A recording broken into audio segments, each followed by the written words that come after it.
It's one of the hallmarks of genocide studies, and one of the first things that we teach our students actually is that people who commit genocide are not evil. And this stems from a misconception from decades ago when people started trying to understand genocide or look at why it could happen.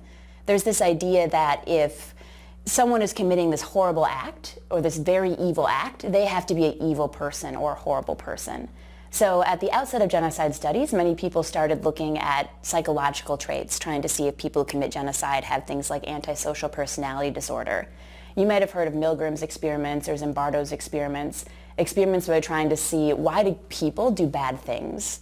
And time again, they found that the people who commit bad acts, the people who commit genocide, actually aren't evil people. They actually don't typically have some kind of psychological abnormality. They're typically normal people who are acting in extreme social situations. So we were conducting a study where we were looking at how people testify on their own behalf. And we were particularly interested in how people who were accused of crimes of genocide, which are seen as the worst crimes in the world, how they talk about what they did and how they rationalize their actions.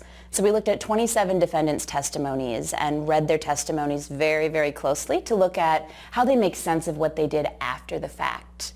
And we were looking specifically for something called techniques of neutralization, and this is essentially how people rationalize or neutralize their actions. And basically, that line is referring to the fact that we found that the #1 most common technique was something we called appeals to good character. Rather than talking about the terrible things they did, time and time again, they tried to say that they were either a good person or that they had done good deeds. So in terms of being a good person, they would say, I actually have friends who are Tutsis, I really don't have this type of ethnic animus toward Tutsis, or they'd flat out say, I'm actually a good person. Or they would emphasize good deeds and they would say, I tried to save Tutsis during the genocide, I tried to stop the genocide, really trying to, rather than focus on what was tarnishing their reputation, trying to say, no, actually I'm a good person, and trying to sort of counteract the stigma that comes with being accused of genocide. One of the most common misconceptions about why genocide occurs is this idea of diversity breeding conflict.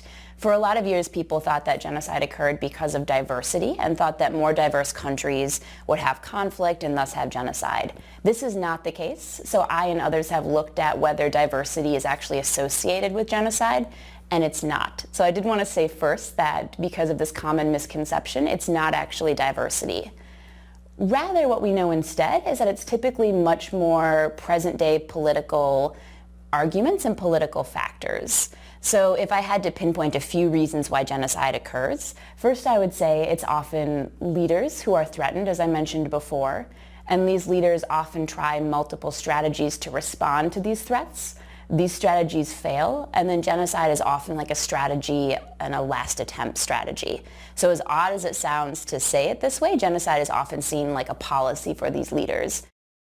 But you don't have a choice. People act like you have a choice. People don't feel like going to the stadium when they might get infected. You know, it's not the government who's saying, okay, just ignore this disease. And, you know, people are deeply affected by seeing these deaths, by knowing they could be part of the transmission chain, and old people, their parents, their grandparents could be affected by this. And so you don't get to say ignore what's going on here. There will be the ability, particularly in rich countries, to open up if things are done well over the next few months. But for the world at large, normalcy only returns when we've largely vaccinated the entire global population. And